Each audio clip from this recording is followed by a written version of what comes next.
Hello everybody, it's me, Rage, and today I'm going to be talking about Nosferatu 2024. I'm going to give it a 7 out of 10. I quite enjoyed the movie. When I walked out of the theater, it was an 8 out of 10, but after doing some thinking and talking with my friends, I moved it down to a 7 out of 10. I never watched the original, so I can't make comparisons. And I also managed to avoid seeing the trailer or really anything about this movie, so I was pleasantly surprised and also not expecting much going into it. I think it's a pretty fun film to watch. They did absolutely fantastic with the makeup of Nosferatu slash Olark. Um, Orlok. I really enjoyed how they portrayed him, the vampire Orlok, in the movie.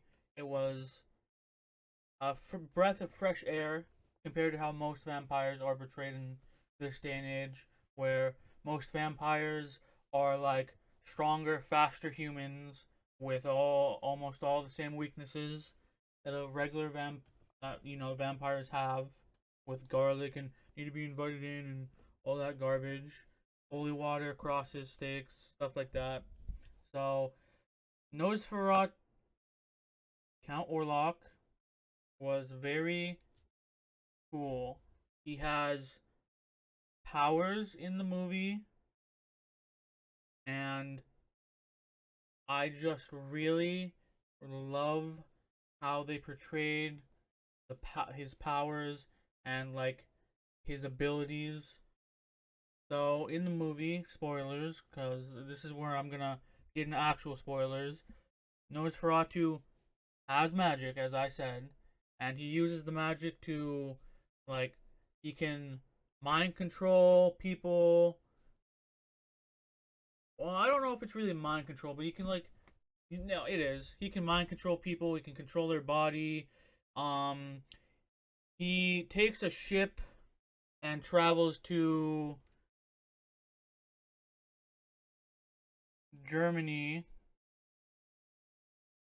and while he's on the ship, he makes he chants with his ancient vampire words. I assume it's Latin or something. I'm not really sure, to be honest. And he controls the weather.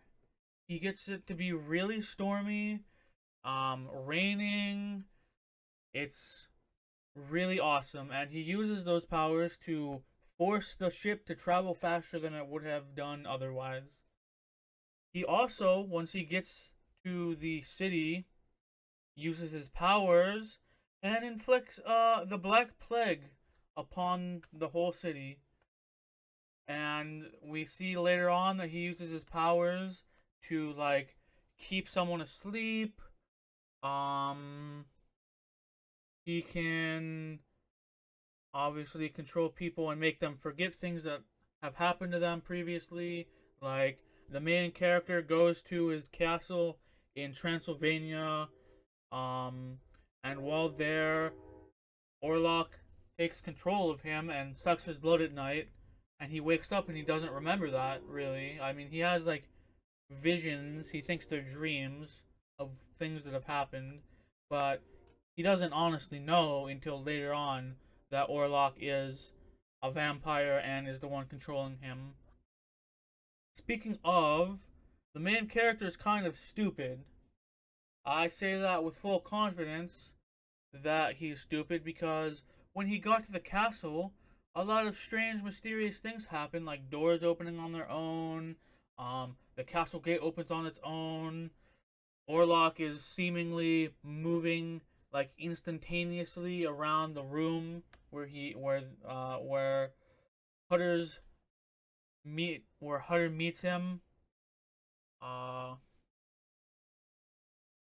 he manages to avoid dying to Orlok and makes it back home uh to the city where Orlok was traveling to, and I feel like this is not a good review. I'm just sorry. I'm rambling. I'm not good at this. I have to get better at it. But the story is that Hutter travels to Transylvania to meet with Count Orlok because he works at a firm that sells real estate, and Orlok is shopping for a new house in the city. And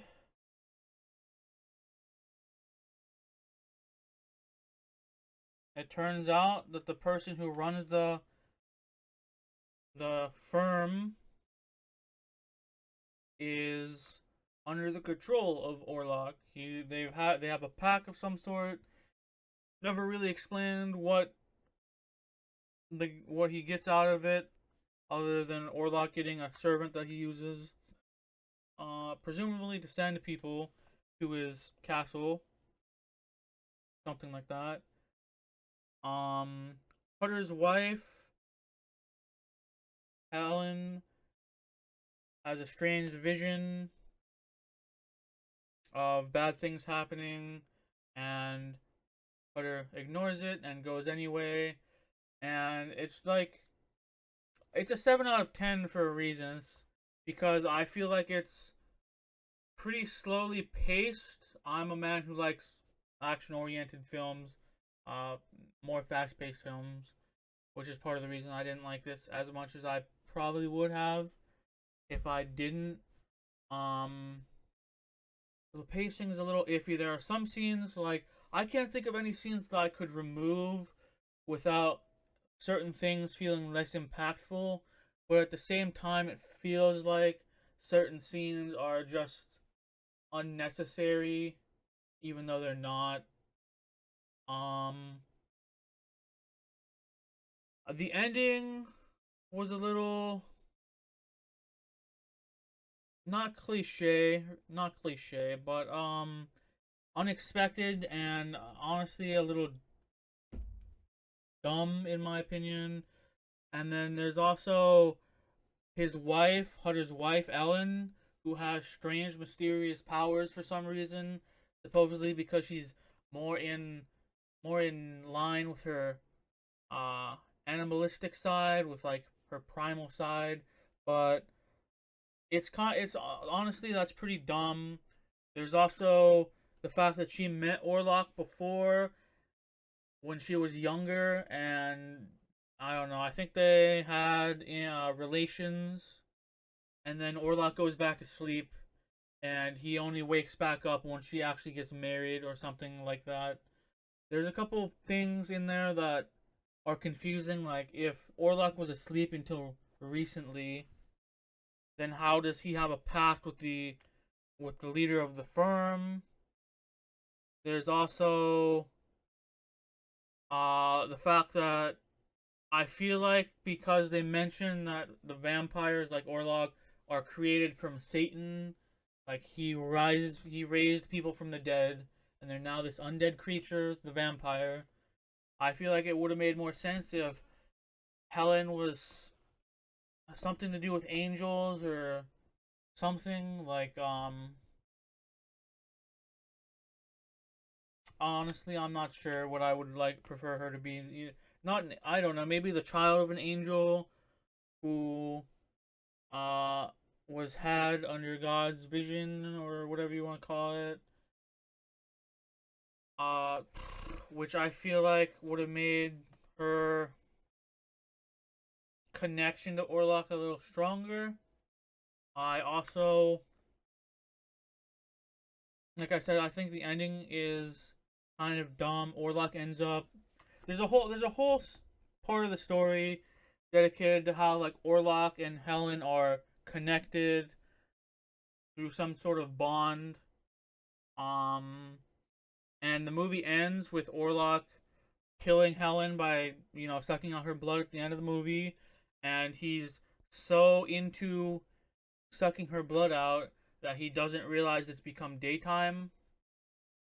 I feel like that's kind of stupid.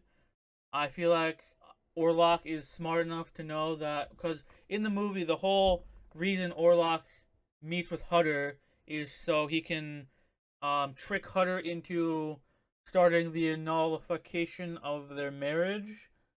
And then he meets with Helen, and after doing terrible things to her friends, Hutter and Helen's friends, he convinces her to annul the marriage and get married to Orlok, which is needed for something. I don't know why she had to marry him. I can't remember. I either can't remember or it wasn't explained that well. Uh, so he gets married with her, and they have. I don't even know if they have relations after getting married, but they get on the bed and he starts sucking her blood out. And I'm thinking, there's no reason he has to kill her. I don't understand why he'd kill her.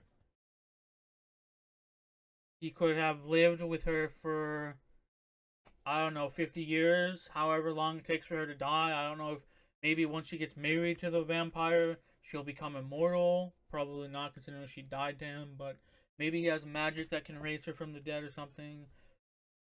Anyway, but I thought the ending was kind of dumb. I think it was very different because the main character doesn't actually kill Orlok, which I think is um very different than how most vampire stories normally end, where the main character is the one who kills it, and typically they manage to save whatever it is they want to save, like a girlfriend or wife, their friends or whatever, before anything truly terrible can happen to them. But she does die at the end, and Orlok is killed by the sunlight. There was a section of the movie where they have to go destroy his coffin because supposedly vampires have to return to their coffin every night to where they were buried. And we're still not sure what happens if he doesn't. Like, if he stays out of the sunlight, we're not sure what happens if he doesn't return to his coffin and doesn't die. But in reality, it was basically a distraction for the main character for them to go hunting for his coffin because Helen and someone else from the movie, the doctor, work together to distract him because Helen knows that she has to be the one to get the vampire killed. I don't think she knew exactly how it was gonna happen, but she knew that she was probably gonna die, but the vampire was also gonna die, so she decides to do it. Um, but yeah, like I said, a 7 out of 10 movie. It's probably not gonna be for everyone, to be honest. Like I said, if you're someone who really thinks about the movie while you're watching it, you might enjoy it less. I'm someone who personally enjoys the movie while I'm there. I can't say that I've ever seen a movie in theaters that I didn't enjoy. But after leaving the movie theater, I start thinking about the actual movie, and that's where my appreciation goes down. My score would go down afterwards, which I don't know if anyone else is like that. That's typically how I view movies. Is I'll enjoy them for what they are, and then I'll start thinking about it afterwards. But like I said, there's some slow parts that might make people bored or uninterested. To be honest, seeing their friends, wife and kids, I don't think we really needed it. I mean, it's important because then you see why things affect Helen or Hutter so badly when they die because of the vampire. But are they truly necessary? I'm not sure. I I enjoyed the movie though for what it is. Like I said, I haven't watched Nosferatu, so I can't compare it. I don't think I'm ever gonna see the old Nosferatu either, so there won't be any update to that. But I wish more vampires were like Orlok. He had cool magic powers that actually made him a real threat. He can mind control people. Um, Oh, the makeup I don't think I talked about, but the makeup and effects in this movie were really good. I really liked how they made Orlok look. He looked scary, he looked menacing, and he was a joy to see on screen when he was on screen. He was very tall as well. I'm not sure if that's because the actual main character is that tall or if it was from, practical effects. But Orlok was a very commanding presence on the screen, and I really enjoyed anytime he was on the screen. Um, Anything else to talk about that I haven't already said? I think the acting was good. I was not expecting Willem Dafoe to be in the movie, for instance, but he really acted his heart out. I feel same with like Helen or uh the dude who played Hutter. I think all the acting was very good. There was no moments that I didn't feel like the characters were just acting and not part of an actual experience or event. Um, I just watching this movie makes me wish more vampires in like shows and movies and cartoons and stuff were actually back to being scary instead of being like weirdly sanitized where they're still scary but they're like the average person but faster and stronger and they suck blood. Most of the time I feel like vampires no longer use magic. A lot of the time I feel like outside of the fact that they're typically hauntingly beautiful, they don't really charm people anymore. And they don't put people under spells or anything like that. So I think this is a nice return to form for vampires, and I hope this movie inspires others vampire themed things to be a bit more scary and have vampires be more otherworldly than they typically are. So yeah, 7 out of 10. It was an 8 out of 10 after getting out of the movie theater, and I really hope that those of you who go to see it enjoy it. From what I'm understanding, it's a pretty divisive movie, which I kind of get, but not really. But I really hope that you enjoyed the review. I hope I didn't ramble or make things too confusing for you. I probably should have told the story first and then talked about the different aspects that I liked or didn't like, and I'll remember that for next time. So thanks for watching Rage Review, and I hope you'll give me a like, a sub, and hit that bell notification. And I hope you have a good rest of your day. Thank you.